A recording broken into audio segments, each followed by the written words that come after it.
다시 보는 거야? 아 이거 하나 남았던데? 그 안 쓴 게 너 건가? 이름 안 쓴 거 하나 있던데.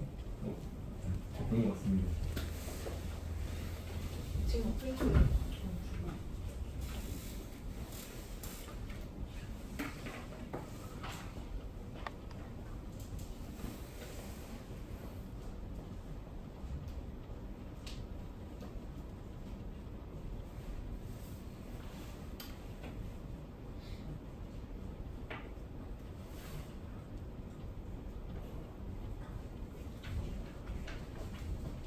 이거 이 누나 건 줄 알고 이름 쓰는데 이 누나가 있더라고.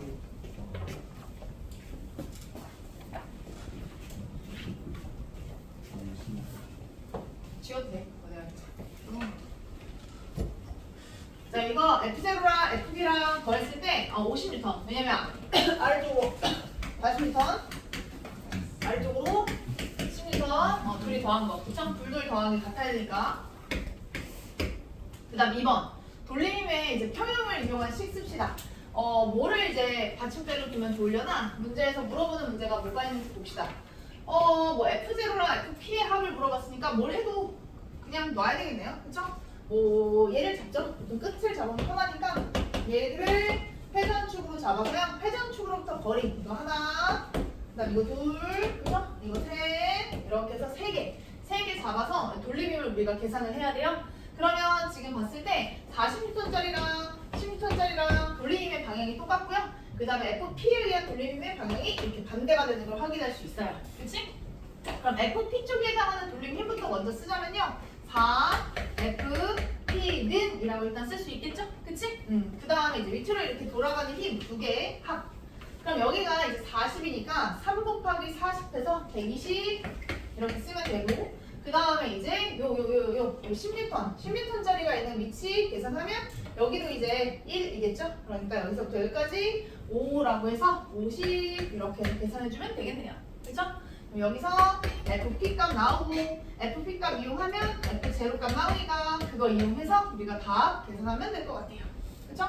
자 그리고 디귿대 방식이 물어봤을까요? 물체의 위치를요 막대의 오른쪽 끝으로 옮겼을 때 그때 FP의 크기는 증가하는가? 이건 이제 돌림힘 갖고 물어보는 거야. 돌림힘.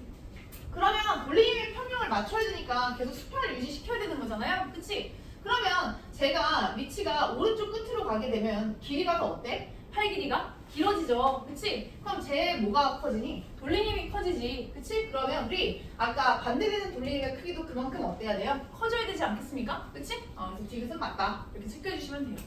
알겠죠? 나머지는 그 10% 그냥 대입하시면 문제가 나와요. 오케이? 됐죠? 그리고 뒤로 가볼게. 9번으로 갑시다. 9번 문제. 9번 문제.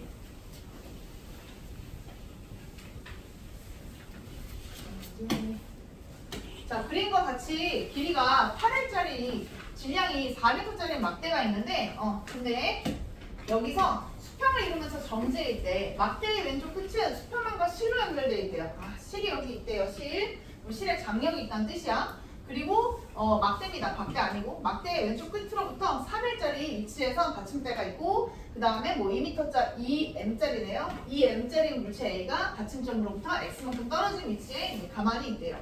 그리고요 이제 막대의 질량을 지금 문제에서 줬나요? 막대의 질량? 좋네요. 여기 떠서졌네. 막대의 질량 4m, 물체의 질량 2m. 요거 두 개 또 같이 체크를 하고 들어가야 돼. 알겠지? 오른쪽에서 까먹을 수 있겠는데 2m짜리, 4m짜리 질량이 있어. 그러면 각각의 중력이 있으니까 중력부터 일단 표시를 할까요? 뭐 문제에서 그 중력 가속도 상수를 안 줬는데 일반적인 중력 가속 상수 G를 쓰니까 얘를 EMG라고 얘기합시다. 그리고 이 위치가 좀 애매해서 아마 옆에다 쓴 것 같은데, 그치? 이게 가운데다 써야 되는데 쓸 자리가 없으니까 그냥 요쯤 와가지고 그냥 4mg라고 쓸게요. 이게 막대의 중력이야. 물체의 중력, 막대의 중력, EMG, 4mg 이렇게 쓸게. 그 다음에 여기서 얘가 떠받치는 힘이 있을 거 아니야? 얘 떠받치는 힘을요 문제에서 뭐 딱히 준 거 없죠? 그쵸? 없으니까. 그리고 여기서 힘을 표시해 줬으니까 이걸로 합시다. 받침대가 막대를 받치는 힘의 크기는 실이 막대를 당기는 힘의 크기의 3배라고 했으니까 이걸로 식을 쓰자. 받침대가 막대를 받치는 힘의 크기는 실이 막대를 당기는 힘의 크기의 3배. 그러면 얘를 F라고 하고 얘를 3F라고 이렇게 놓고 들어갈게요. 밑으로 3F, 그 다음 위로 3F. 그죠? 그럼 일단 첫 번째 식 힘의 평형. 아래쪽으로 작용한 힘 3개 있죠. 하나, 둘, 셋. 그러면 6mg 더하기 F가 3F랑 같다. 식 하나 일단 만들어 줄게. 그럼 F에 대한 식은 일단 나오죠. 그치? 2F가 6mg구나. 그러면 F가 얼마냐? 3mg구나. 이렇게 놓고 들어갈게. F 값이 나와요. 그 다음에 이제 두 번째는 뭐 이제 돌림힘 계산해서 문제 풀면 되지.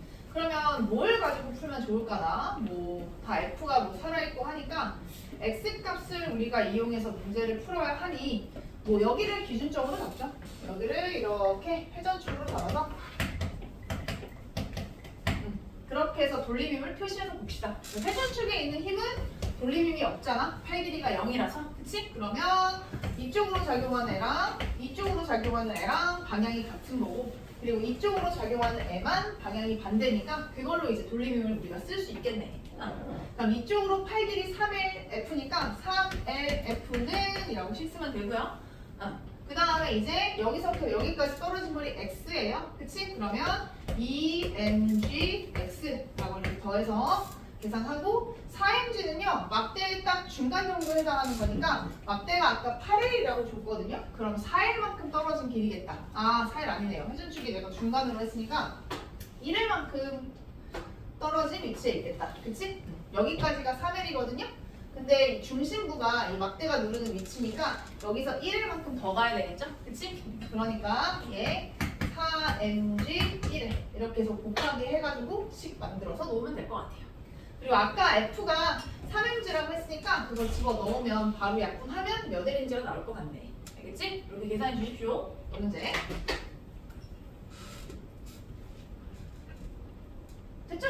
약간 여기서 그런 식의 문제야. 회전축을 뭐 원하는 대로 두면 돼. 여기 잡아도 되고 난 끝이 좋다 해서 끝을 잡아도 되고 알겠죠? 편한 대로. 됐습니까? 오케이. 넘어가요. 여기 되나요? 됐습니까? 식으로 갈게요. 10번. 뭐지 이거? 앞에 거랑 이어지는 건가? 여기 봤을 때 줄에 매달려 있는 막대가 있대. 막대 양 끝에 물체 AB가 연결돼 있대. AB의 무게는 각각 50N이고 30N이래. 그럼 얘가 50N짜리 물체고 그 다음에 얘는 30N짜리 물체래. 그리고 얘가 얼마인지 모른대요. 그쵸? 뭐라고 할까요? 뭐 XN이라고 할까요? 자, 그리고 이 상태에서 지금 뭘 유지하고 있대? 수평을 유지하고 있대. 그치? 그러면 이거 X값이 바로 일단 나오지 않아? 그치? 일단 여기서 돌림힘의 평형을 이루어야 되니까 여기를 회전축이라고 잡으면 여기서부터 여기까지가 100 나오고 여기서부터 여기까지도 100 나와야 되는 거 아닙니까? 그치? 그럼 계산했을 때 얼마가 나와요 이거? 방향이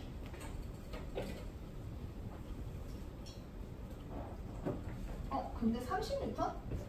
A하고 B 무게가 100. 응? 뭐야?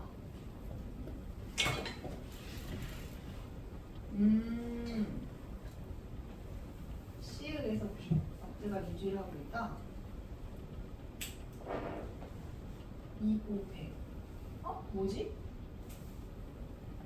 수평이 될 수 있냐? 막대에 무게가 있는 것 같은데?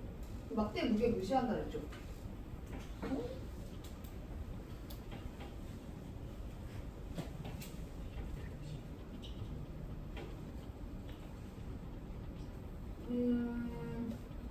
실의 장력 때문에 그런가 본데?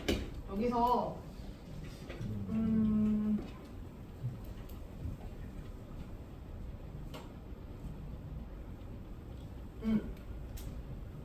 그러네. 식을 바로 쓸 수 없는데? 근데 식을 구하라는 거 아닙니까? 실을 치웠을 때 막대 작용, 돌림힘을 구하라고 했구나. 실을 치웠을 때 돌림힘? 그럼 얘를 치웠을 때 돌림힘이네? 얘를 치우는 순간에 돌림. 그러면 뭐 C를 몰라도 되는 거 아니에요? 어차피? 맞죠? C를 지금 치우고 나서 막대에 작용하는 돌림을 구하라고 했대. 근데 돌림 힘은 C점을 기준으로 한다 라고 나온 거 맞지? 5점인가요? 아 5점이구나. 5점을 기준으로 한다. 그럼 계산하면 될 텐데. 왜 답이 안 나와? 이거 C가 없어지는 거니까 그냥 이쪽으로 기준으로 해서 얘가 아까 얼마였어? 51점. 그 다음에 얘가 얼마야? 그냥 계산해서 곱하기 해서 계산하면 되는 거 아니야? 이거 100이고 이거 150이니까 그냥 50 아니야? 맞지? 얘를 뭐 구할 필요가 없네. 그러니까. 그쵸? 그냥 끝이네요. 50. 됐나요? 이거? 질문 사람? 누가 질문 좀? 응. 그러면 저 상태에서 수평 어떻게 보는 거예요? 이거 실 장력 때문에 그런 것 같아. 그러니까 나도 아까 이거 이렇게 연결되어 있는 상태에서 했을 때 이게 처음에 돌림에 평형이 안 돼서 그런 거지? 네. 이거 100이고 그냥 계산하면 여기서 150 돼서 그런 거지? 근데 여기 실이 있어가지고 실이 이렇게 잡아당기는 장력이 있잖아. 그러니까 이제 그거 상쇄되면 되는데 근데 얘를 안 주면 못 구해 장력을. 근데 문제 읽어보니까 실을 치우니까 그러면 이제 장력을 계산할 필요가 없네. 그래서 그냥 150에서 100 뺐다. 그러면 될 것 같아요. 그리고 그 다음에 16번 볼게요. 16번 문제.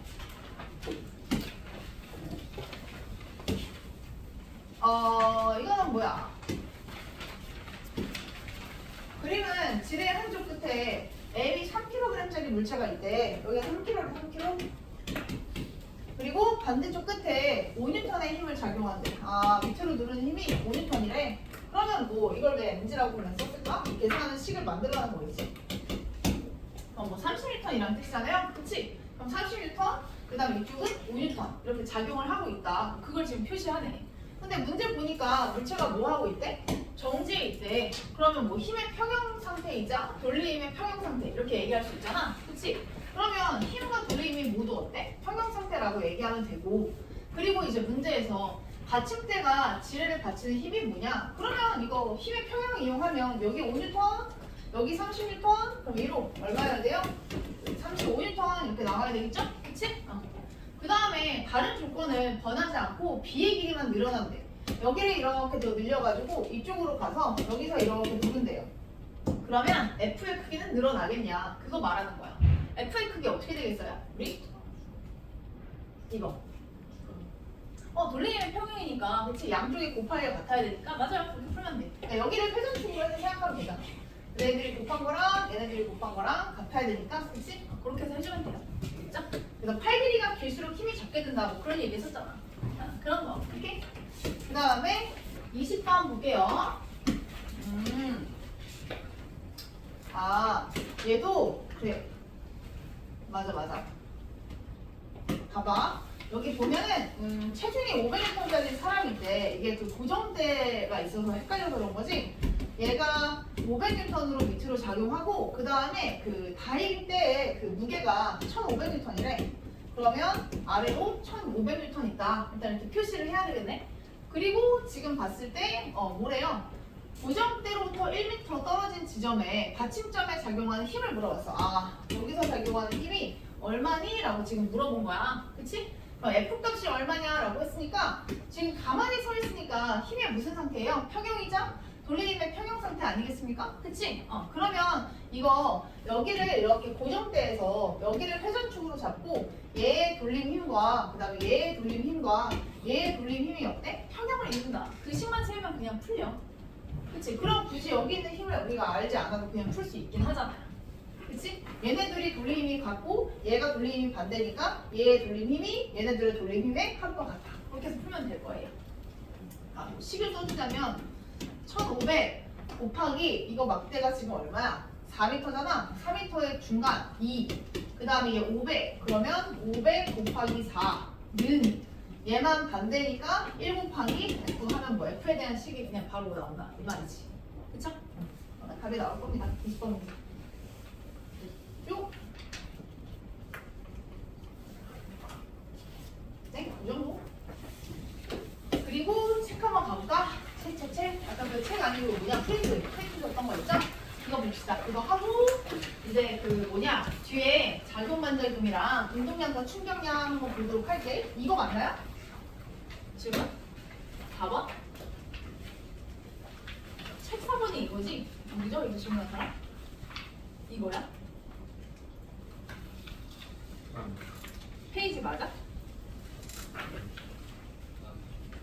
21페이지에 이거 4번? 자, 축박해서의 돌림에 대한 설명이래. 이에 대한 설명으로 올바른 것은 그러면 돌림의 크기는 돌림은 크기와 방향이 있는 물리량이니까 뭐래? 추에서 작용하는 중력에 의한 돌림 힘과 이거 말하는 거지 이거. 그치? 그러니까 이쪽으로 100N의 힘만큼의 돌림이 작용한다. 그거 말하는 거고 그 다음 F에 대한 돌림의 크기 F에 대한 돌림의 크기 구해야 되네. 그치? 지금 뭐냐? 그냥 매달려 있다고 했으니까 양쪽이 같다라고 놓고 풀면 되겠네요. 그치? 여기랑 여기랑 곱한 거 이거 0.2m로 바꾸면 둘이 곱했을 때 얼마? 20 그치? 그 다음에 얘는 얼마? 그럼 똑같이 20 나와야 되니까 그치? 얘 0.8이잖아. 그러면 F 얼마예요? F도 구해야 됩니까? 구할 필요도 없네요. 아 F 구하지 말고 그냥 식으로 쓰라고 나와 있는데 그렇지. 그럼 이거 그냥 뭐야 0.8F 더하기 20 맞아? 네. 맞아요? 일단 하나씩 해보자. 자, 기억의 방향은 F에 의한 돌림의 방향과 반대다. 어때? 추에 의한 돌림은 이쪽이고 F에 의한 돌림은 이쪽이지. 그럼 얘는 일로 돌고 얘는 일로 도니까 둘이 어때? 방향이 반대 맞죠? 그 다음에 기억의 크기를 계산했을 때는 얼마 나와? 기억의 크기. 추에 작용하는 중력에 의한 돌림을 계산하면 아까 얼마 나왔죠? 20 나왔죠? 그치? 그러면 여기가 20이면 여기도 얼마 나와야 돼? 20 나와야 되지. 그치? 그러면 계산했을 때 식이 어떻게 돼요? 0.8이랑 아까 F랑 곱해서 그치? 그게 얼마 나온다? 20 나와야 되는 거 아니에요? 그치? 그럼 F에 의한 돌림의 크기가 저거야? 그쵸? 0.8F 더하기 20? 니은? 미터 원선으로 하겠습니다. 됐죠? 왜 이런 식으로 준 거예요? 0.8F 더하기 20 됐죠? 오케이? 됐습니다. 그러면 그리고 나머지는 9번 한번 봅시다. 그림과 같이 물체의 무게를 측정하는 손저울이 수평을 유지하고 있대. 손저울이래, 손저울. 그리고 저울은 길이가 60cm래. 60cm, 막대 길이가 60cm래요. 이렇게 돼 있고, 그 다음에 뭐 나머지는 여기 추 매달려 있고, 물체 매달려 있고, 줄을 잡고 있네. 이렇게 얘기할 수 있네. 좀 잘 보긴 해야 되겠네요. 그럼 여기서 작용하는 힘은 뭐가 있어요?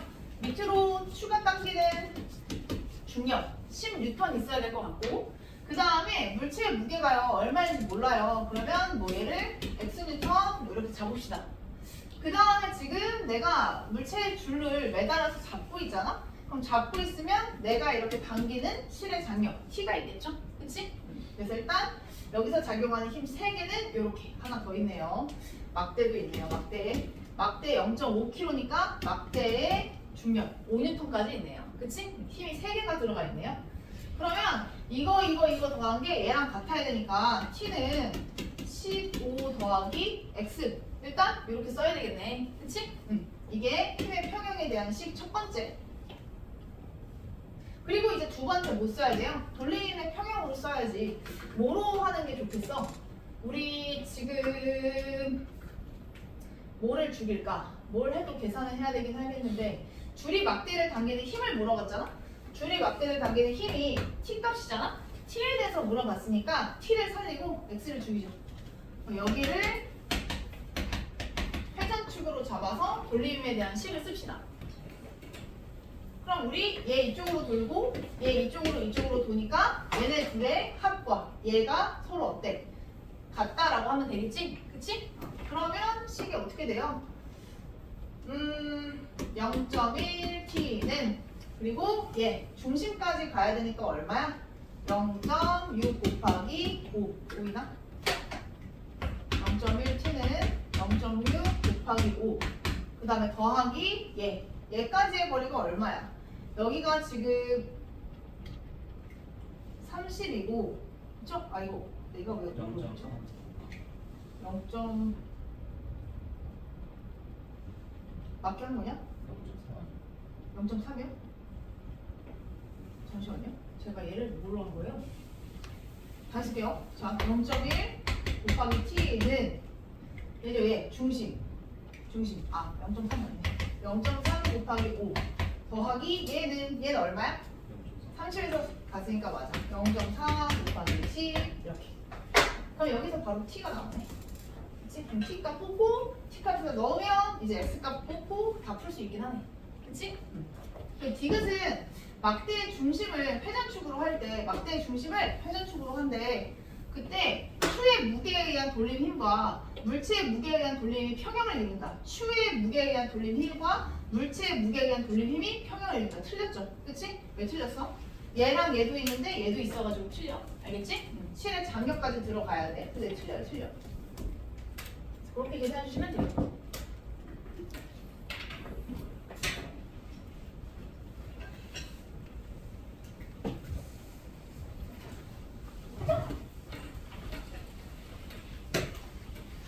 그럼 끝입니까? 이제? 다 했어요? 여기?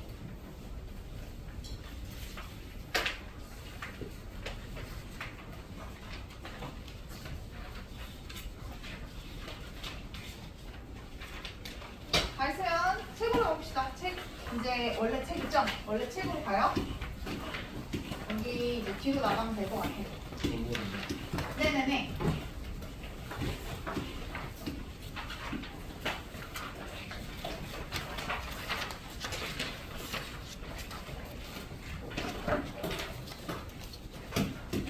이게 구조물의 안전성 그 파트가 맨 1단원의 첫 스타트인데 첫 스타트부터 걔를 하면 되게 어렵긴 해. 그치? 그거 내신 때 바로 2학년들 바로 들어가면 엄청 힘들어할걸? 1단원의 첫 스타트가 너무 어려운 게 왔어. 루트에서 내려와서 우리가 여기 그치? 여기부터 할 차례 맞죠? 요 앞까지 그때 했던 거 같고 맞죠? 이 문제 조건을 바꿔가지고 풀었던 문제였잖아. 여기 뒤에 작반이랑 운동량 보존 여기 할 차례입니다. 맞아요?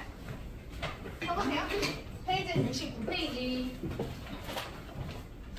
여기는 조금 할만하거든요. 그리고 통합과학에 있는 내용하고 거의 비슷하게 이어지는 파트라 가지고 작반과 운동량 보존은 뭐 크게 힘들다라는 생각은 안 들 거야. 그리고 여기 잘하면 통합과학에 실험 문제 풀 수 있어가지고 도움이 많이 되는 파트예요. 봅시다. 자, 작용반작용 우리 앞에서 근데 하고 갔어요. 그치? 그 작용반작용에는 상호작용하는 힘이라는 게 있는데 힘이라는 거는 그 두 물체 사이에 뭐다? 항상 상호작용이다. 그쵸? 그래서 힘은 항상 어떻게 작용하냐? 쌍으로 작용한다. 그래서 이제 하나의 힘을 작용이라고 하면 반대 방향의 힘을 뭐라고 부르냐? 반작용이라고 한다. 뭐 그런 얘기입니다. 자, 그리고 이제 밑에 작용반작용 법칙이라고 해서 뉴턴의 운동제 3법칙이라고 얘기를 하는데 한 물체가 다른 물체한테 힘을 가하게 되잖아? 그러면 이제 동시에 힘을 받는 물체도 힘을 가한 물체에 크기는 같고 방향이 반대인 힘을 가하게 된다. 그게 뉴턴의 운동제 3법칙 작용반작용 이거지. 그래서 이거를 그래프를 이렇게 힘 센서에 나오는 거를 그래프로 표시를 했나봐. 그랬더니 어떻게 됩니까? A가 B에 작용하는 힘과 B가 A에 작용하는 힘이 어때? 정확하게 어때요? 크기가 똑같죠? 그리고 이 힘이 작용하는 시간도 어때? 정확하게 일치하는 걸 확인할 수 있지. 그치? 그래서 동시에 작용한다라는 걸 잘 알고 있어야 돼. 그래서 밑에 보시면 작반에 놓여있는 두 힘. 그래서 작반에 놓인 두 힘은 크기는 같고 방향이 어때? 반대다. 그리고 이제 한 가지 또 조건은 뭐야? 같은 작용선상 위에 있어야 돼. 우리가 같은 작용선상 위에 있지 않으면 어떤 힘이 생겨요? 돌림 힘이 생기죠. 그치? 그럼 물체가 회전하게 됩니다. 그치? 그래서 우리 같은 작용선상에서 서로 다른 물체에 작용하는 힘을 작용반작용 관계에 놓여 있다. 이렇게 말할 수 있다. 예시는 뭐 읽어보시면 될 것 같고 그리고 우리 전에도 했었는데 작반과 힘의 평형을 구분하는 문제가 나온다고 했잖아. 작반과 힘의 평형의 공통점은 뭐예요? 일단 두 힘의 크기는 같고 방향이 반대야. 그리고 얘네들은 같은 작용선상 위에 있어. 그치? 근데 얘네들의 차이는 뭐야? 힘의 평형은 한 물체에 작용하는 거니까 합성이 가능한데 작용반작용은 어때? 서로 다른 물체에 있다 보니까 합성이 불가능하다. 이렇게 얘기를 했을 겁니다. 오케이? 이게 다예요. 그리고 바로 문제 나오거든요. 뭐 문제 바로 풉시다. 이번 학기 문제 안 풀어도 되고요. 1번, 3번, 4번 하면 계속 넘어갈게. 1번, 3번, 4번. 문제 없어? 있지? 저는 3번. 아 풀었어 우리? 아 정말? 어? 뭐야? 좀 내용을 했었네? 네. 그래? 그러면 1번, 4번만 하고 넘어갑시다. 1번, 4번만. 이거 언제 했지? 아 여기까지 하고 돌리는 넘어갔구나. 그러면 선생님 응? 화장실 갔다 와요.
이렇게 나가 있으니까 돌리는 게 아니라 그냥 평상시에 쓸 필요 없어.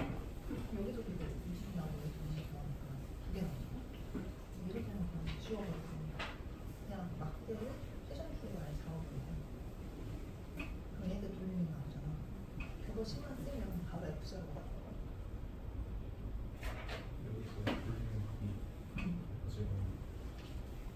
바뀐 거잖아. 그러니까 인지 더하기 이거 중간이니까 1.5 인지 예. 3 없어지지 않고 얘가 없어지지.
진행 되었습니다.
그렇게 만족스럽지 못한 거 아니야?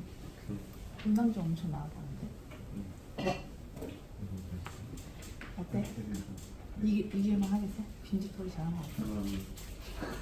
근데 좀 이상한 애가 있는데 어떤 애? 대구에서 왔다는 아 벌써 그런 애 말해봤어? 거. 좀 걔가 갑자기 응. 저 대구에서 왔어요 이러더니 갑자기? 네 왜? 너한테? 모르겠어요. TMI로? 아니 저한테요. 모든 사람들 사이코 아니야? 여자야? 네. 너무 귀여워. 네, 플러팅 아니야? 잘해보고 싶어서. 진짜 나 대구에 사는데 어때? 이런 느낌. 전화가 안 왔네.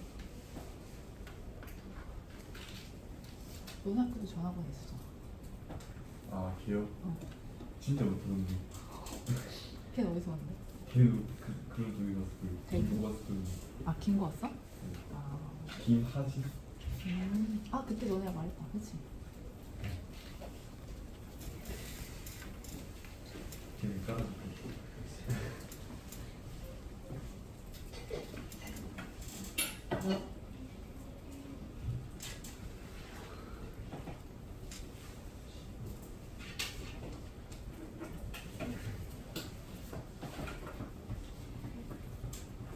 너무 재밌어. 들은 느꼈지. 지금 친구 있어. 분명히 들었죠. 민지로? 말고 봐줄까? 봐줄게. 하나. 걔네 어디 있어? 그래서 내리는 누가?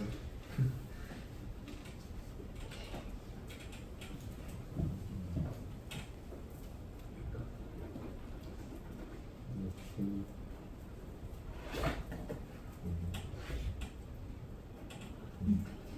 고구마.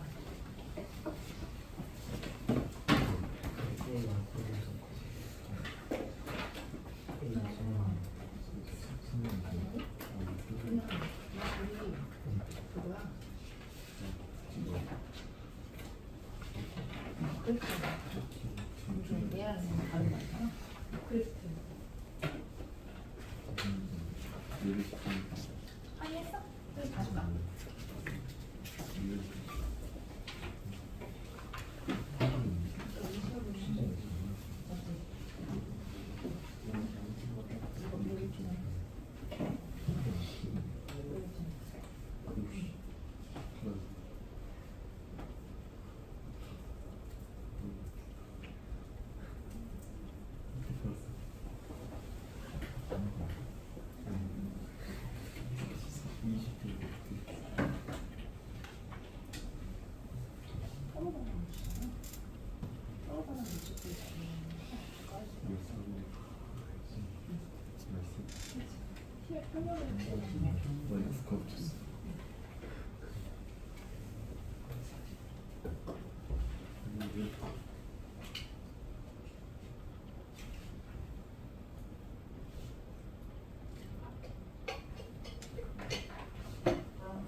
마이너스 1이 뭐예요? 마이너스 1. 그게 한개 틀렸다. 뭐 했으니까. 보자. 자, 얘 수평면이 A에 작용하는 힘은 0이냐? 0이 아니죠? 그치? 왜냐면 이 수평면이 A에 작용하는 힘이 수직항이에요, 수직항이요. A를 밀어내는 힘. 근데 위아래로는 A가 안 움직이니까 위아래 방향에서는 힘의 평형이지. 그러니까 수평면에 작용하는 힘, 중력만큼 작용해야 되지? 아래로 20m 작용하니까 위로도 20m. 그치? 틀려요. B에 작용하는 중력과 수평면이 이제 B에 작용하는 힘의 합이, 힘의 평형을 이룬다. 방금 말한 게 이거죠. 위아래 방향으로는 움직이지 않으니까 위쪽 방향, 아래쪽 방향 합칠 때 얼마가 된다? 0이 된다. 그치? 아, 이건 맞고. 그 다음에 A가 B에 작용하는 힘과 B가 A에 작용하는 힘. 이거 주어 목적어가 서로 크로스 관계이면 무슨 관계예요? 그치? 작반이에요, 작반. 그쵸? 힘의 평형이라면 한 물체한테 작용해야 돼. 한 물체. 알겠지? 이런 것처럼 이렇게 목적어가 똑같아야 돼. 비해 또 비해 이런 식으로 해야지 우리가 힘의 평형이라고 얘기할 수 있어. 알겠죠? 네, 작반. 그 다음에 필요 없고 4번 문제. 자, 작용 반작용의 힘의 크기는 같다. 그렇지, 힘의 크기 같고 힘의 방향이 반대라고 했으니까 힘의 크기는 같은 게 맞죠. 작반에 놓인 그 힘은 힘의 방향이 반대니까 합력이 0이다. 합력 계산할 수 없어요. 서로 다른 물체에 작용하니까 각각 따로 계산해야 됩니다. 알겠지? 둘이 더할 수 없어요. 한 물체에 작용해야지만 합력이 0이야. 자, 두 물체가 서로에게 작용하는 힘의 크기가 같으니까 가속도도 같다? 오, 이거는 가속도가 같다라고 얘기할 수 있어? 가속도를 결정하려면 뭐를 봐야 돼? 질량. 질량도 같아야 돼. F는 ma잖아. F 값이 똑같다고 해서 A가 똑같다라는 보장이 없잖아. 그치? 그러니까 이거 질량 때문에 우리 가속도가 같다라고 말할 수 없어요. 그 다음에 작반은 두 물체가 서로한테 작용하는 힘이다. 그렇죠? 서로 다른 두 물체끼리 끼리끼리 작용하는 힘이 작반이라고 얘기할 수 있지. 그치? 이렇게 됩니다. 알겠죠? 그 다음에 뒤로 가봅시다. 자, 우리 운동량 보존에 대해서 얘기 한번 해볼게요. 운동량, 그 다음 충격량, 운동량의 변화량. 보시면 통합과학이랑 완전히 똑같습니다. 완전히. 그래서 우리 운동량을요, 이제 뭐라고 얘기하냐. 물체의 운동과 관련된 물리량을 운동량이라고 얘기를 하고요. 이 운동량을 계산할 때 어떻게 얘기를 할 거냐. 물체의 운동하고 관련되어 있다 보니까 물체의 질량과 그 물체의 뭐를 곱한다? 속도를 곱해서 계산하는 게 우리 운동량이에요. 그리고 이 운동량 계산할 때는 기본 단위가 있거든요. 킬로그램, 미터 퍼 세크 기본 단위 지켜주셔야 됩니다. 알겠지? 그래서 물리학 원이니까 뭐 이걸 가지고 단위 환산하는 장난은 안 내고요. 대신 뭐 1kg이 1000g이다. 한 요 정도의 단위 환산은 요구될 수 있어요. 그래서 뭐 500g짜리 물체가 있으면 0.5kg 이 정도까지는 단위 환산할 수 있을 거예요. 알겠지? 자, 그 다음에 이제 운동량의 크기는요, 뭐 말할 게 뭐가 있어. 질량과 속도의 곱이니까 질량에 비례하고 그 다음에 속도에 비례하겠지. 그치? 자, 그 다음에 이제 운동량의 방향이라는 게 있어요. 운동량. 우리 벡터량이라고 한단 말이죠. 운동량도. 그래서 이 운동량도요, 플러스, 마이너스 이용해서 반드시 표시를 해야 돼요. 그리고 이 물체의 운동 상태를 표현하는 물리량이다 보니까 우리 속도의 방향이고 그 물체의 운동 방향이다라고 생각하시면 돼요. 그래서 운동량의 방향을 결정하는 건 속도입니다. 속도. 알겠지? 속도의 부호가 운동량의 부호를 결정한다는 거. 그래서 우리 P는 MV라는 식으로 우리가 얘기를 할 거예요. 알겠죠? 그래서 뭐 이렇게 외워도 됩니다. MVP 이런 식으로 M과 V를 곱해서 P가 된다. 알겠지? MVP. 그 다음에 충격량입니다. 충격량. 자, 물체가 충격을 받았다. 충격이라는 건 뭐냐? 힘입니다. 힘. 알겠죠? 힘하고 관계된 게 바로 충격량이에요. 그래서 물체가 충격을 받았다. 그러면 이 운동량이 변해요. 오케이? 그래서 물체가 힘을 받은 만큼 운동 상태가 달라지니까 당연히 운동량도 변하겠지. 그치? 그래서 밑에 이제 충격량의 크기에 대해서 얘기를 하는데 그래서 충격량의 크기의 가장 중요한 요인은 힘이죠. 힘. 그래서 물체에 작용한 힘의 크기에 비례하고요. 그 다음 또 그 힘이 작용하는 뭐에도 영향을 받냐? 시간에도 영향을 받아요. 그러니까 힘과 시간에 비례하는 게 우리 충격량이라고 얘기할 수 있어. 그래서 우리 힘을 F라고 하고 시간을 T라고 하고 그럼 충격량 뭐라고 얘기할 거냐? I라고 얘기를 할 거예요. 그래서 I는 FT 이렇게 얘기를 할 거야. 알겠지? 그래서 이제부터 충격량은 I는 FT다. 그리고 시간, 뭐 시간도 웬만하면 다 찰나의 순간에 이제 해당하는 시간이라서 뭐 분까지 들어갈 일이 없거든요. 그래서 그냥 시간은 다 초다. 이 정도만 알고 있으면 충분합니다. 여기서는 단위 환산 잘 안 나와요. 알겠죠? 그냥 그대로 주어진 대로 곱하시면 될 거예요. 그래서 충격량에 그런 방향이 있을까? 있죠. 여기서의 방향을 나타내는 물리량, 벡터량이 힘이니까 힘이 벡터라서 충격량도 똑같이 벡터가 돼요. 그래서 힘의 방향이 곧 충격량의 방향이다. 이렇게 말할 수 있어. 그죠? 자, 그래서 여기 되게 중요한 얘기가 있거든요. 그러면 이제 물체의 운동량의 그 방향과 그 다음에 그 물체의 충격량의 방향을 가지고 이렇게 묶을 수 있단 말이야. 그래서 그 물체의 운동 방향이랑 그 물체가 받는 힘의 방향이 같잖아? 그러면 이 운동량이 어떻게 되겠어? 증가하죠. 왜냐면 그 물체가 운동하는 방향으로 힘이 작용하면 그 힘이 작용하는 만큼 가속도가 생기잖아. 그치? 그럼 속도가 당연히 어때? 빨라지죠. 그치? 속도가 빨라진다는 건 운동량이 그만큼 뭐 한다는 거야? 증가한다는 거지. 그치? 그래서 우리 물체의 운동량의 방향과 그 다음에 충격량의 방향이 같잖아? 그러면 우리 어떻게 계산할 수 있냐면요. 처음 운동량에다가 물체가 받은 충격량을 더해준 만큼 그대로 뭐가 되냐? 나중 운동량이 된다. 이런 식으로 그냥 그대로 계산해 주시면 돼요.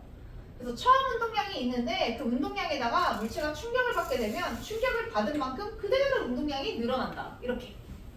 근데 만약에 반대라면 어떻게 되겠습니까? 빠지겠죠. 그치? 속도가 그만큼 빠지는 거니까 이번엔 뭘 하면 돼? 처음 운동량에다가 그 충격량만큼 뭐해? 빼주면 돼요. 그러면 그 값이 뭐가 된다? 나중 운동량 이렇게 돼요. 그래서 처음 운동량에다가 물체가 받은 충격만큼 이렇게 빼주게 되면 그 값이 나중 운동량이 됩니다. 그래서 이렇게 식을 만들 수 있다는 거. 그리고 밑에 충격량과 이제 뭐를 엮어서 얘기할 수 있냐면 그 운동량의 변화량을 엮어서 얘기할 수 있어요. 우리 여기 증명해놨는데 F는 뭐라고 얘기하냐? MA라고 얘기를 하죠. 그리고 A라는 게 뭡니까? A는 델타 T분의 델타 V 값이다 라고 얘기할 수 있죠? 그치? 그래서 우리 I는 F 델타 T 값에다가 이렇게 대입을 시켜가지고 문제를 풀어보면 어떻게 됩니까? F가 MA라고 했으니까 MA 곱하기 델타 T가 되고 그리고 MA인데 A 값이 아까 뭐라고 했어요? 델타 T분의 델타 V라고 했으니까 어떻게 돼? 약분 치면 이게 뭐가 돼요? M 델타 V가 돼서 델타 MV 즉 델타 P 운동량의 변화량이 된다. 이렇게 해서 증명이 쭉 이어지는 거예요. 그래서 충격량이 결국 뭐라고요? 운동량의 변화량이다. 뭐 이 뜻입니다. 알겠지? 그래서 결국 하고 싶은 말은 뭐냐면 물체에 작용한 충격량이 운동량의 변화량이야. 그래서 나중 운동량과 처음 운동량의 차이를 구하면 그 차이만큼이 충격량이 된다. 뭐 그 말 하고 싶은 거예요. 얘는. 그래서 식이 이런 식이 만들어집니다. 보이죠? 그래서 운동량의 변화량이라고 하면 나중 운동량에서 처음 운동량을 빼주면 된다고. 그리고 이 값이 그대로 뭐가 된다고요? 충격량이 된다고. 그래서 이거 생각보다 많이 활용하니까 잘 풀어보십시오 이거. 자, 그 다음에 뭐 R자임에 따른 그 운동량의 변화라고 나와 있는데 뭐 R자임에 따른 운동량의 변화 당연히 물체에 힘이 작용하면 운동량의 변화니까 그치? 이거 역시 가속도 법칙 이용해서 이렇게 증명을 한 겁니다. 알겠죠? 근데 뭐 의미가 있나요? 그냥 델타 P가 뭐야? 델타 P가 I 아니야? 그치? 근데 이 I가 뭐야? I가 F 델타 T라고 했으니까 없어지고 결국 뭐예요? F 값이다. 그냥 그렇게 증명한 거잖아. 그치? 그래서 이거 나중에 그래프 가지고 해석할 때 또 설명해 줄 테니까 뒤에 가서 다시 한번 볼게. 한번 밑으로 가볼게. 자, 이런 식의 내용이야. 여기 보이죠? 자, 내가 물체가 앞으로 가고 있는데 거기다가 힘을 같은 방향으로 가해. 그러면 우리 나중 운동량 계산할 때 어떻게 하면 된다고요? 이 물체의 처음 운동량에다가 내가 충격을 준 만큼을 더해주면 나중 운동량이 되는 거라고. 근데 물체가 왼쪽으로 가고 있어. 오른쪽으로 가고 있어. 근데 내가 힘을 왼쪽으로 줘. 그럼 어떻게 된다고요? 내가 반대 방향으로 준 충격만큼 운동량이 뭐 한다고? 준다고. 그치? 그럼 이때 간 충격을 빼주면 된다고. 오케이? 그래서 그 얘기예요. 그 얘기. 오케이? 보이죠? 이런 식으로. 그래서 이게 I 값으로 대응시켜서 생각하면 돼. 얘가 I 값이야. 그래서 이럴 때는 더해주면 얘가 되고 이럴 때는 빼주면 얘가 된다고. 오케이? 좋아요. 뒤로 가볼게. 잠깐만 두고 운동량 보존 법칙 잠깐만 두고 기본적인 개념 하나만 계산하고 봅시다. 우리 1번 문제랑 2번 문제 한번 풀어볼게요. 그리고 2번 문제에다가 별표 칩시다. 엄청 중요한 내용이에요. 2번 문제. 통합과학에서 되게 좋아하는 그래프거든요. 2번 문제 별표 하나 치고 갑시다. 네, 1번, 2번 다시 풀어주세요. 1번, 2번.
운동의 방향 오른쪽 그냥 움직이는 거.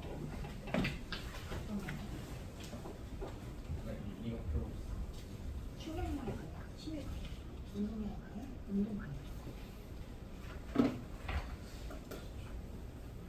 근데 그게 항상 그럴까를 항상 생각해보는 거 알지? 거기서 항상 운동 방향으로 힘이 작용할까? 항상 운동 방향과 힘의 방향 같을까? 이런 의미로 해석을 해봐야겠어요.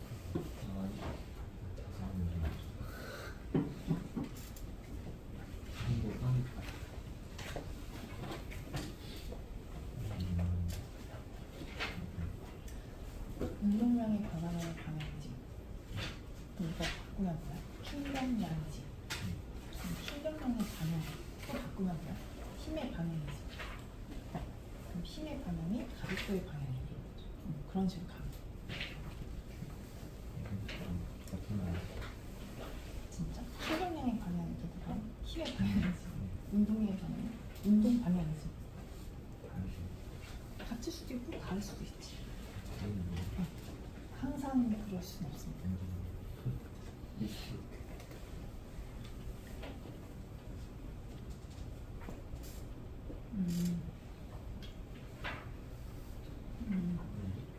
다 또 고쳐야 될 것 같아. 근데 다음 주 해야 돼요? 둘 바꿔야 돼. 둘 바꿔. 여기서부터 다시 뭔가를 바꿔야 돼.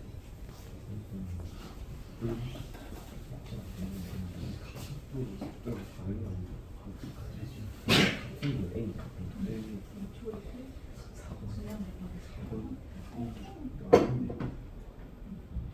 진영이 크리스가 끝나면 아닙니다. 맞는 거는 약간 자극을 옮기기 쉬운.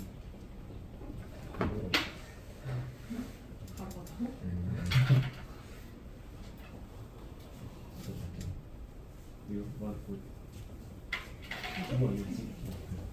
넓이 보는 거예요? 시간 거의 운동이 운동량의 방향. 그러니까 시간 거의 운동이 중요한 거. 그럼 차이. 이때가 풀었냐? 이거 시간 곱하기 운동이 하면 시간표 의미하는 거야. 아니 시간 곱하기 힘입니다. 델타 P야. 델타 P. 델타 P가 운동량의 방향이야. 그게 충격량이야. 시간 곱하기 운동량이라는 건 없어. 운동이 알까 모르겠는데 뭘 보여주는 거. 그래? 뭐야? 이거 됐어?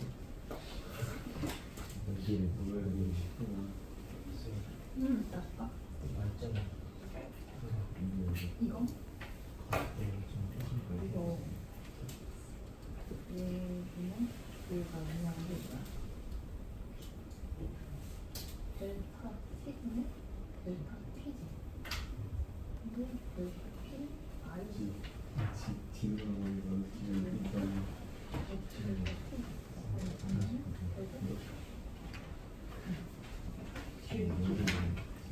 이거 데크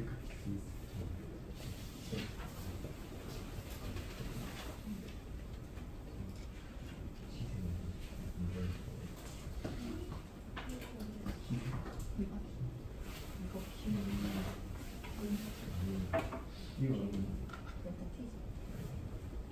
나오는 이거지. 운동량의 변화. 운동량의 변화가 너 이거 있어? 이거는 이거지.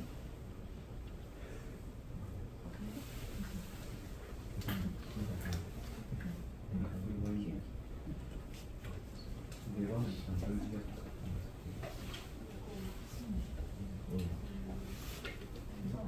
운동량 운동량의 변화라서 운동량 위에서 얼마겠어? 이게 왜 이렇게 비싸? 손들을 수 있어. 여기까지 이거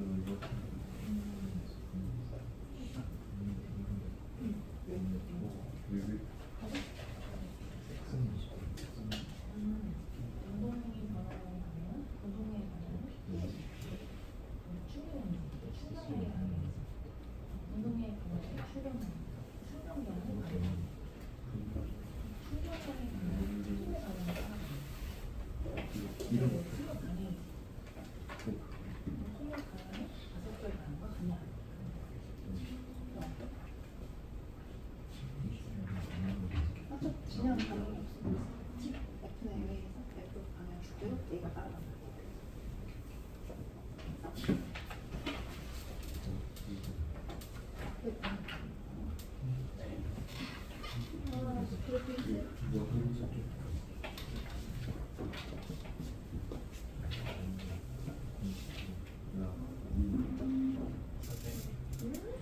5초부터 3초까지 따라서 돌아가.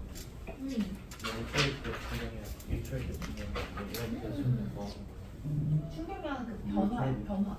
운동량의 차이고요, 차이. 운동량의 그 차이가 충격량이야. 운동량의 차이가 생긴 이유가 충격을 받아서잖아. 그 차이야, 차이. 차를 별로 차. 나중에 처음 하는 건 차. 열도 안 나고.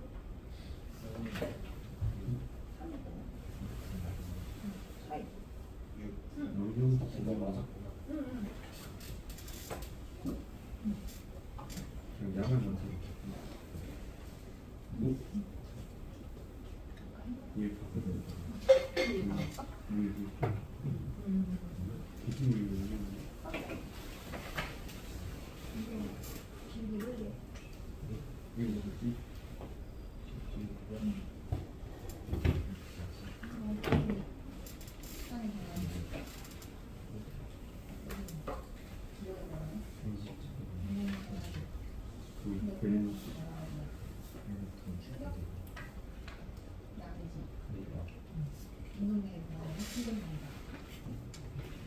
힘을 가해야 힘을 가하면 운동량이 달라지잖아. 그러니까 충격을 받으니까 운동량이 바뀐다. 그렇잖아. 근데 A는 I지. 여행 B는 P는 F, 그다음 P지. 소리가 없어지니까 그게 이거야. 기회.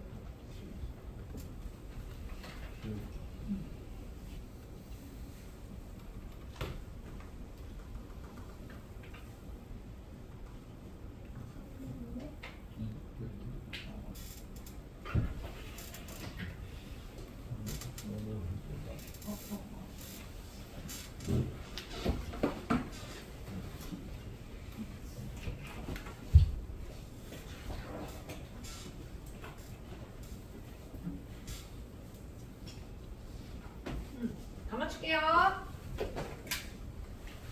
우리 이거 있잖아, 이거? 이런 문제 잘해야 돼. 1번 같은 문제. 1번, 2번 같은 문제가 딱 그 고등학교 1학년 통합과학 수준. 이런 느낌. 알겠죠? 그러면 운동량은 질량과 가속도의 곱이야? 질량과 가속도의 곱은 어디서 많이 봤는데? 이거 뭐죠? F, 그치? F는 MA니까 아니죠? 그 다음에 운동량의 변화량의 방향은 이거 많이 물어보는데 그러면 계속 생각해야 돼. 나중에 많이 풀다 보면 이제 보이거든요. 운동량의 변화량이 세 글자로 뭐라고요? 충격량. 이렇게 바꾸자. 그 다음에 또 충격량의 방향은 누구 방향 따라간다고? 힘의 방향 따라간다고 했죠? 그치? 그러면 힘의 방향은? 이라고 물어보는 거야. 그럼 힘의 방향은 누구의 방향이게? 가속도예요, 가속도. F는 MA 보시면요. 얘 벡터가 아니고 얘 스칼라란 말이에요. 그쵸? 그래서 F랑 A랑 방향이 똑같이 가요. 그래서 힘의 방향이 가속도의 방향이 맞아요. 알겠죠? 맞는 말. 그 다음에 충격량의 방향은 운동량의 방향과 같다. 이것도 돌려서 충격량의 방향이 무슨 방향? 힘의 방향. 운동량의 방향이 물질의 무슨 방향? 운동 방향. 그치? 그럼 힘의 방향과 운동 방향이 같다? 항상 같나? 아니잖아? 그치? 다를 수도 있는 거잖아? 그러니까 S. 자, 그리고 충격량이 일정할 때 물체의 질량이 작을수록 속도 변화량이 크다. 충격량이 일정할 때, 힘이 일정할 때, 이렇게 바꿔 생각해봐. 힘이 일정할 때 질량이 작으면 가속도가 어떻게 돼요? 올라가죠? 그치? 그럼 가속도가 커진다는 건 속도 변화량이 어때? 커진다는 거지. 그치? 맞는 말. 그 다음 2번 문제 중요해. 2번 진짜 그래프 너무너무 중요해요. 우리 자, 얘 보시면요. 운동량과 시간의 그래프가 있습니다. 여기서 우리가 주워볼 게 진짜 많아요. 일단 첫 번째 기울기. 아까 앞에 나왔는데 뒤에서 다시 한번 보여준다고 했지? 자, 이 기울기가 의미하는 게 뭔지 생각해야 돼. 기울기 뭡니까? 시간의 변화에 따른 뭐예요? 운동량의 변화죠. 그치? 그럼 델타 T분의 델타 P란 말이야? 근데 우리가 이 운동량의 변화량은 뭐라고 얘기한다고요? 충격량이라고 얘기한다고요. 그치? 그리고 이 충격량은 뭐라고요? 힘 곱하기 힘이 가해진 시간을 곱한 거라고요. 그치? 그러면 이거 어떻게 됩니까? 약분 되니까 결국 뭐만 남아요? F만 남아요. F만. 그치? 그래서 이 그래프의 기울기를 물어봤다? 그러면 R자 힘이겠구나. 이렇게 생각하시면 돼요. 알겠죠? 그래프의 기울기가 R자 힘입니다. R자 힘. 그래서 우리 2번이 그래서 해결이 되잖아요. 그래프 기울기 계속 일정하잖아. 그래서 물체에 작용하는 R자의 크기는 얼마라고 얘기할 수 있습니까? 계산하면 3분의 6이니까 2뉴턴 이렇게 계산할 수 있겠죠. 그치? 이거 기울기가 R자 힘이다. 기억이 안 날 것 같은데? 뭐 푸는 방법 되게 여러 가지가 있어요. 이런 것도 된다? 지금 직선상에서 운동하는 물체의 질량이 얼마라고 했어요? 2kg이라고 했지. 맞지? 근데 우리 Y값이 운동량이니까 MV 값 아니에요? 그러면 이거 2로 나눠봐. 그럼 뭐가 돼? 질량 2로 나누면 뭐만 남아? V만 남지? 그치? 그럼 이거 무슨 그래프 돼? 이게 VT 그래프 되지. 그치? VT 그래프 돼요. 2로 다 나눠봐. 4, 3, 2, 1. VT 그래프 돼. 왜 돼? 어차피 질량은 계속 일정하니까. 질량을 나눠주면 여기서 변화량은 속도 때문에 생기는 게 속도의 변화량이잖아. 그치? 그래서 이렇게 해서 계산하면 또 여기서 뭐가 나오는지 알아? 가속도 나와요, 가속도. A 값도 구할 수 있어. 가속도 얼마나? 1분의 2구나. 2부터 퍼 그 세크 제곱. 이런 식으로. 가속도도 풀 수 있다고. 그래서 뭐 나오는 줄 알아요? 이 그래프 아래 눈여기가 의미하는 게 뭐야? 이 물체의 이동거리. 변이도 구할 수 있어요. 알겠죠? 그래서 이 그래프 가지고 풀 게 진짜 많아. 그래서 여기서 A 뽑고 또 질량하고 곱하면 또 어때? 힘의 크기 또 구할 수도 있지. 그치? 되겠습니까? A 필요 없죠. 1점. 그치? 계산해서 A 1턴 이렇게 풀 수 있어요. 알겠니? 그래서 잘 봐도. 그 다음에 밑에 2초일 때 속도의 크기가 그래서 아까 얼마? 자 이거는 그냥 해주면 되잖아. 운동량이 아까 뭐야? MV 값이니까 이거 질량으로 그냥 뭐 하면 돼? 나누면 되죠. 질량 아까 얼마였어요? 2였지? 그치? 그럼 나눠주면 얼마 나와요? 3. 그쵸? 계산하면 되고 그 다음에 이제 밑에 0에서부터 3초까지 물체가 받는 충격의 크기는 그러면 이 그래프에서 뭐를 또 알 수 있어? Y값에 변화량 알 수 있잖아. 그치? 여기서부터 여기까지 변화량이 의미하는 게 뭐야? 델타 P 값이고 그게 뭐다? I 값이잖아. I 값. 오케이? 그러면 0초부터 3초까지라고 했으니까 3초일 때의 운동량에서 0초일 때의 운동량을 뭐 하라? 빼라는 거야. 빼라는 거. 항상 나중에서 처음을 빼야 돼. 그럼 우리 3초일 때 운동량 8, 0초일 때 운동량 얼마? 2니까 빼면 얼마 나와요? 6 나온다. 이렇게 풀 수 있지. 알겠죠? 이렇게 계산하시면 돼요. 이 그래프 되게 써먹을 게 많으니까 잘 봐도 이거 질량으로 나눠지면 속도와 시간의 그래프에서 그래프의 기울기 보면 이거 등가속도 운동하는구나 라는 것도 알 수 있어. 알겠죠? 그 다음에 거의 다 해갑니다. 여기 가면 끝나요. 우리 운동량 보존 법칙입니다. 이거는 통합과학에서는 나오진 않아요. 통합과학에서 나오진 않는데 통합과학 문제를 좀 쉽게 풀고 싶으면 이 운동량 보존 법칙을 적용하면 문제가 좀 더 쉽게 풀려요. 그래서 여기 운동량 보존 법칙의 적용 문제 한번 봅시다. 자, 일단 첫 번째 두 물체의 운동과 운동량 보존에 대해서 얘기를 하죠. 자, 이 운동량 보존 법칙이라는 거는 두 물체가 뭐 하는 경우, 충돌하는 경우, 아니면 우리 합쳐져 있던 물체가 떨어지는 경우, 이런 경우들에서 적용할 수 있는 게 운동량 보존 법칙이야. 또 보시면 운동량 보존 법칙은 두 물체가 충돌하는 경우 외에도 두 물체가 이렇게 달려가다가 한 덩어리가 되거나 아니면 아까 하나였던 게 어때? 분리되는 경우에도 성립하는 법칙이다. 그러니까 말 그대로 뭐라는 거냐면 맞는 법칙이란 뜻입니다. 맞는 법칙. 알겠죠? 근데 이 운동량 보존 법칙이 이렇게 성립을 하려면요 한 가지 조건이 있는데 한 가지 조건은 바로 뭐냐? 외부 힘이 없을 때예요. 이렇게 운동량 보존 법칙이 그렇게 만능이긴 하지만 운동량 보존 법칙을 사용할 수 없을 때가 있는데 그게 바로 뭐냐? 외부 힘이 이렇게 껴들어갔을 때. 그럼 외부 힘이라는 게 뭐예요? 외부 힘은요 마찰력 같은 거예요. 대표적인 게 마찰력이야. 그러니까 마찰이 있는 상황에서는 이런 법칙을 우리가 써먹을 수가 없어요.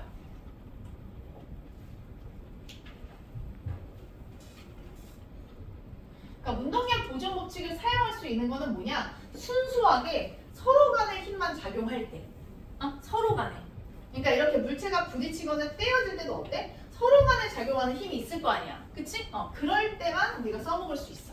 그러니까 여기 바닥면에 마찰이 있다? 이런 경우에는 이게 외부 힘이 된단 말이야. 얘네들한테는. 그치? 이럴 때는 운동량 보존 법칙 쓸 수 없어요. 그리고 이렇게 기체가 가고 있는데 내가 이 기체를 외부에서 밀어. 그럼 이럴 때도 운동량 보존 법칙 쓸 수 없어요. 알겠지? 그러니까 순수하게 자기들끼리만 작용할 때 힘이. 알겠지? 그럴 때 쓸 수 있는 거야. 자, 밑에 봅시다. 자, 일단 첫 번째, 두 물체가 한 덩어리가 되는 경우 이럴 때 운동량 보존 법칙을 어떻게 쓸 수 있는가 이제 그 얘기를 하고 있거든요. 근데 일단 10부터 얘기하고 들어갑시다. 자, 우리 운동량 보존 법칙이라는 게 바로 뭐냐면요. 이겁니다. 처음 물체들의 운동량의 합은 나중 물체들의 운동량의 합과 같다. 이게 운동량 보존 법칙이야. 그러니까 처음 물체들의 운동량이 합이 있으면요, 그치? 얘네들이 떨어지던 붙던 뭐 분리가 되던 이런 경우, 그치? 그럴 때가 이제 나중 물체가 되는 거란 말이지. 그럼 그 나중 물체들의 운동량의 합과 서로 어때? 같다. 이 얘기예요. 그래서 처음 물체들의 운동량의 합은 나중 물체들의 운동량의 합과 같아야만 한다. 요거. 그리고 운동량 벡터니까 도 여기다가 넣어줘서 반드시 계산하셔야 돼요. 알겠죠? 만약에 얘네들이 이렇게 붙었다가 떨어지는 경우 있지. 그치? 얘처럼 이런 식으로 분리 전에 붙어 있었는데 이렇게 붙었다가 떨어지면서 어때? 운동 방향이 반대가 됐잖아. 이럴 때는 플러스 마이너스 넣어서 계산해야 돼. 알겠죠? 이런 얘기야. 이런 얘기. 그럼 예시를 들어서 한번 봅시다. 제가 여기다가 질량을 입힐게요. 자, 1kg짜리에 이렇게 기체가 있고요. 그 다음에 뭐 2kg짜리 기체가 있다. 이렇게 한번 해볼게요. 자, 그리고 이 뒤에 있는 기체가 3m/s로 이렇게 뒤에서 달리고 있고, 그 다음에 앞에 있었던 기차가 얼마로 달린다고 할까? 뭐로 할까요? 그래, 그냥 2m/s로 달리고 있다. 이렇게 얘기를 할게요. 그러면 우리 충돌 전에 두 물체의 운동량의 합을 계산하는 거야. 얘의 운동량 얼마? 우리 운동량 mv 값이니까 둘이 곱하면 얼마? 3. 그럼 얘의 운동량 얼마? 4. 그럼 둘이 더해서 얼마? 7인 거야. 알겠죠? 그래서 처음 물체의 운동량의 합 7. 이렇게. 자, 그리고 나서 얘네들이 뭐해? 부딪혔어. 근데 부딪힌 상태에서 지금 뭐 됐지? 하나의 덩어리가 됐지. 하나의 덩어리가 됐으면 몇 킬로그램짜리 물체가 된 거야? 3kg짜리 물체가 된 거야. 그치? 근데 이 충돌 전의 운동량의 합이랑 충돌 후의 운동량의 합이 어때야 된다고요? 같아야 한다고. 그치? 그러면 얘의 속도를 구하라고 하면 어떻게 하면 된다? 여기서도 mv 값 그대로 내려오면 되니까 얼마? 3v 이렇게 써주면 된다고.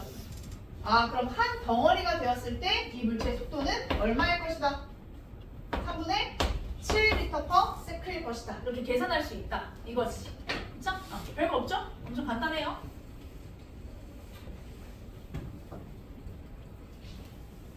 그 다음에 이제 한 물체가 두 물체로 분리되는 경우 잘 나와요. 한 물체가 두 물체로 분리되는 경우 보시면 이건 오히려 좀 더 생각하기 쉬워. 자, 분리 전에는 두 물체가 어때? 가만히 있죠. 그럼 얘네들의 운동량의 합이 얼마겠습니까? 0이죠. 그치? 그럼 얘네들이 어때? 이렇게 서로 이렇게 힘을 주고받는 상태로 반대로 밀려. 그럼 반대로 밀려도 얘네들의 운동량의 합은 얼마가 돼야 될까? 0이 돼야 되죠. 그치? 그래서 우리 나중 물체의 운동량과 그 다음 처음 물체의 운동량의 각각의 합은 같아야 되니까 분리 전에 0이었으면 분리 후에도 0이어야 된다고. 그럼 이렇게도 나옵니다. 잘 봐요. 자, 얘가 1kg이었고 얘가 2kg이었다고 해볼게. 그럼 얘네 둘의 속도의 크기의 비는 몇 대 몇일까? 몇 대 몇? 2대1. 그치? 2대1이죠. 그치? 2대1 이렇게 우리가 구할 수도 있는 거지. 그치? 얘네들이 질량이 1대2면 얘네들의 속도가 2대1이어야지 둘이 곱해서 2, 둘이 곱해서 2 플러스 마이너스 합쳐서 0 이렇게 풀 수 있는 거잖아. 근데 이런 것도 우리가 알 수 있다고요. 됐죠? 그리고 뭐 이런 것들은 또 어디서 나오냐면요. 이런 거에도 나와요. 자, 이렇게 수레가 있어. 자, A라는 수레가 있고요. 그 다음에 이렇게 B라는 수레가 있어요. 자, 근데 이 사이에다가 내가 뭐를 끼워 넣냐? 용수를 이렇게 끼워 넣어. 그리고 내가 처음에 이렇게 A하고 B를 손으로 꾹 눌러서 압축시키고 있을 거야. 그럼 이렇게 압축시키고 있으면 일단 얘네들의 운동량의 합은 얼마? 0이죠. 내가 이렇게 손으로 꾹 눌러서 압축시키고 있으니까 가만히 정지한 상태니까 0일 거 아니야. 근데 이 상태에서 얘네들은 어때? 손을 팍 놓을 거야. 그럼 어떤 일이 생기겠어요? 용수철과 이제 분리되니까, 그치? 이렇게 A하고 B가 어때? 양쪽으로 이렇게 움직이게 되겠지, 그치? 그럼 이때는 운동량의 합이 얼마일까요? 처음에 내가 이렇게 압축시켜놨다가 이렇게 손을 그 다음에 떼서 팡 하고 이렇게 움직였더니 A는 왼쪽, B는 오른쪽으로 갈 거 아니야. 탄성력을 받아서. 그럼 이때 얘네들의 운동량 합은 얼마일까요? 그래도 0이죠. 그치? 그래도 0이에요. 처음에 잡고 있을 때 0이었으니까 손을 놓은 그 상태에서 나중에도 0이 돼야 돼. 알겠죠? 이런 케이스의 문제들이 나와요. 그럼 뭐 아까 말한 것처럼 얘 1kg, 얘 2kg 이렇게 얘기하면 얘 2V, 얘 1V 이런 식으로 속도도 우리가 알 수 있다 이거지. 오케이? 이런 문제 나와요. 이런 문제. 그 다음에 이제 운동량 보존 법칙의 이용 예시가 나오는데 패스할게요. 읽어보세요. 그 다음에 뒤로 갑니다. 3번 문제 풀게요. 3번 문제. 4번 문제 풀게요. 3번, 4번.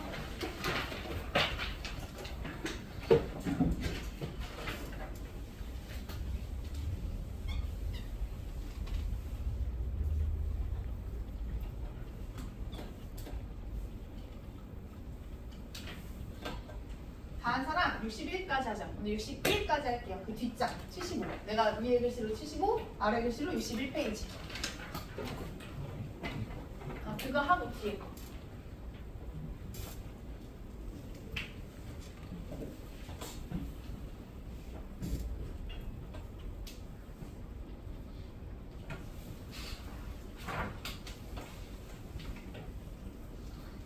가서 3, 4하고 그 뒷장.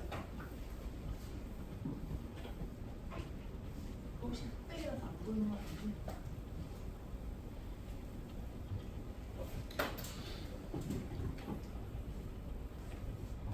상관없지? A, B 서 있어서.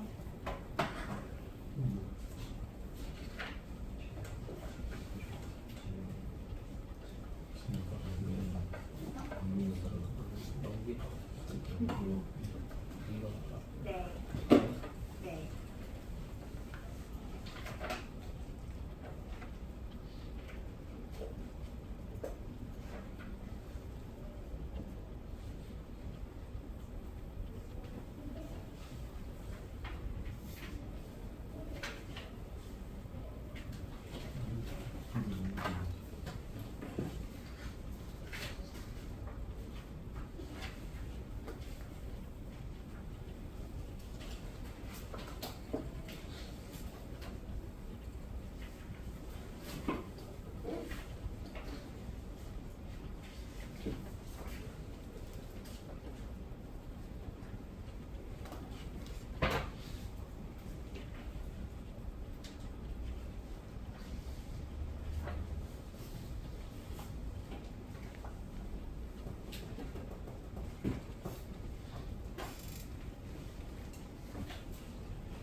눈을 좀 크게 있어. 나 나와.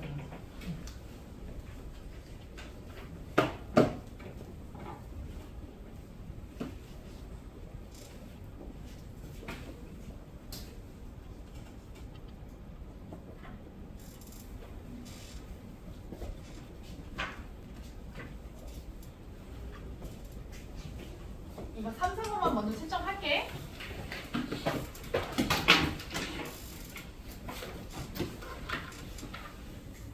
자, 이거 아까 한 거 그대로 하면 얘 운동량 얼마? 6. 얘 얼마? 0. 그치? 충돌 전에 운동량의 합은 충돌 후에 운동량과 합과 같아야 되니까 얘 얼마?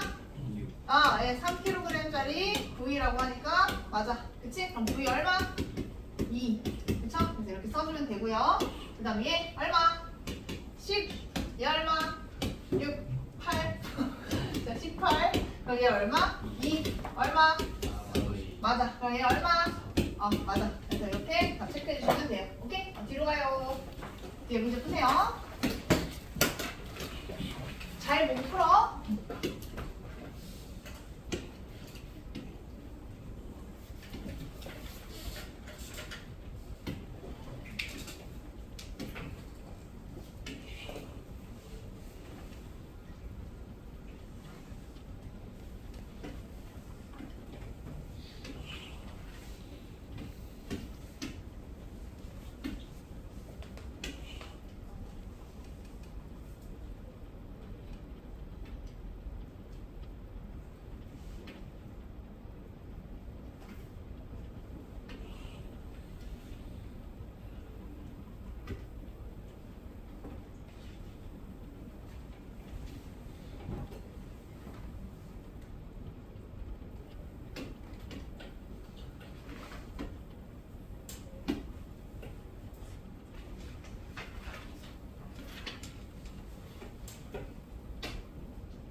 자, 할게.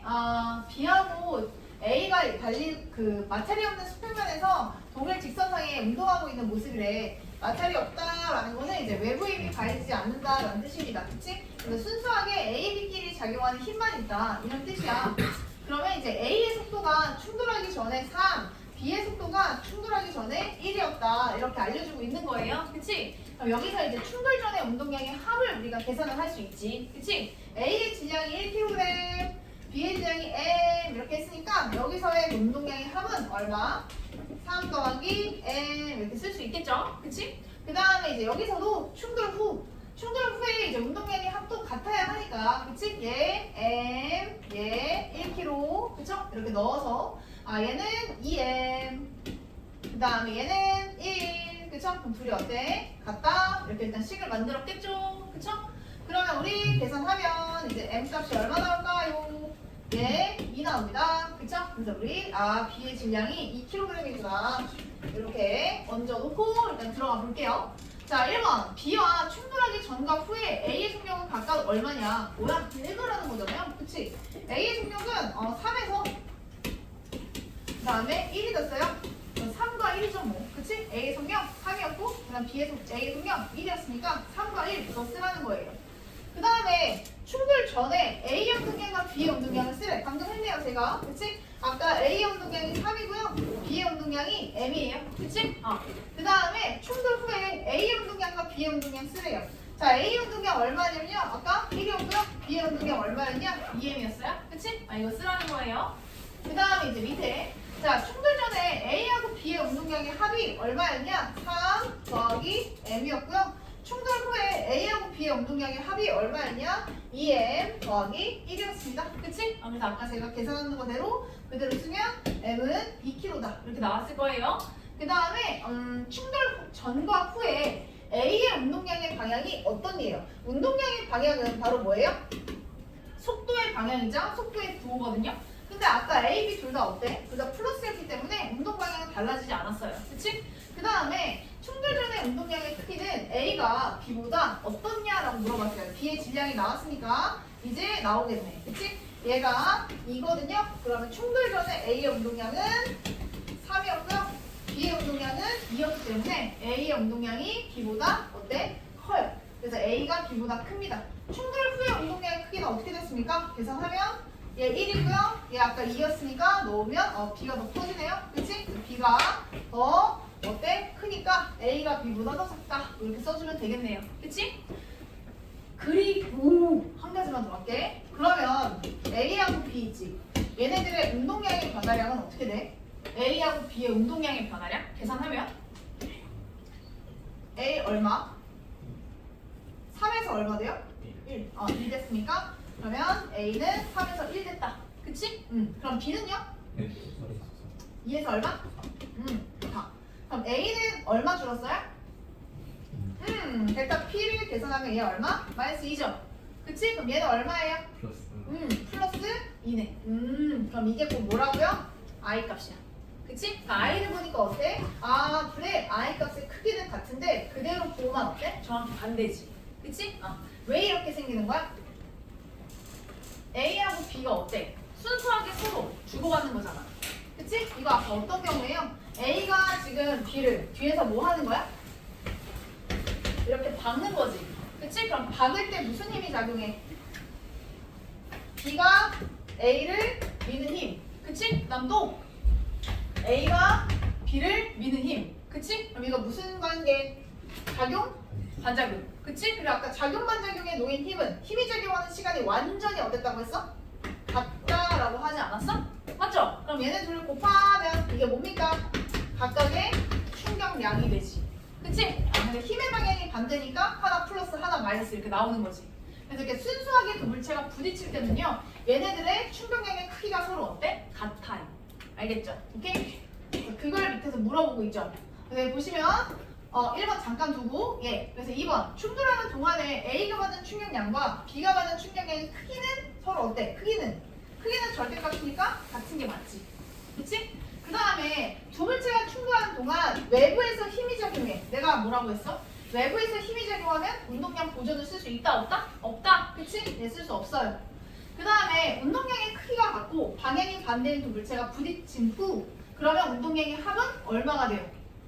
크기는 같고 방향이 반대였던 두 물체니까 둘이 충돌 전에 더했을 때 운동량의 합이 얼마였을까? 0이었지. 그러면 서로 분리되고도 운동량의 합은 어때? 충돌한 후도 역시 0이겠죠. 그치? 이거 안 했어요. 자, 충돌 후에 A, B 사이의 거리는 증가한다. 어떻게 알아요? 이거? 지금 아! 보니까 누가 더 빨라요? A하고 B가 부딪히잖아? 근데 B는 얼마 됐어요? 2m/s 됐고 A는 얼마 됐어요? 1m/s 됐죠? 우리가 상대 속도 했었잖아. 그치? 그러면 우리 B가 어때? A에 대해서 속도가 얼만큼 빨라요? 1씩 빠르죠? 그치?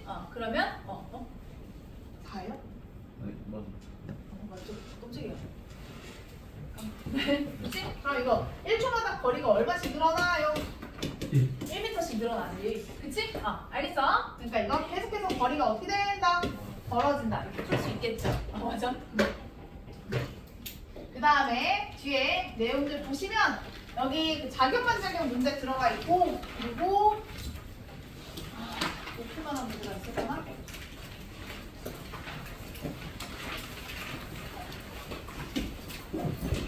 여기에서 우리 이 11번 같은 문제 있잖아? 이런 문제 나오면 A의 위치와 시간 그래프가 나오면 그래프의 기울기가 뭐야? A의 속도라는 거 알지? 그거 이용해서 문제 풀어야 돼. 그리고 이 문제 되게 좋은 문제들이야. 여기 있는 문제들. 계속 말하지만 통합과학에 다 쓸 수 있는 문제예요. 다. 알겠죠? 이게 그대로 여러분 통합과학 시험으로 내려간다라고 생각하면 돼요. 여기 있는 내용들이. 그리고 혹시 또 못 풀만한 게 뭐가 있을까? 잠시만요. 이거 그래프 보이려나? 이거 하나만 표시할까? 이거 흑백이라서 안 보일 것 같은데? 이거 색칠 좀 할까? 여기는 알겠는데 여기 이렇게 되는 거고 이렇게 되는 거야.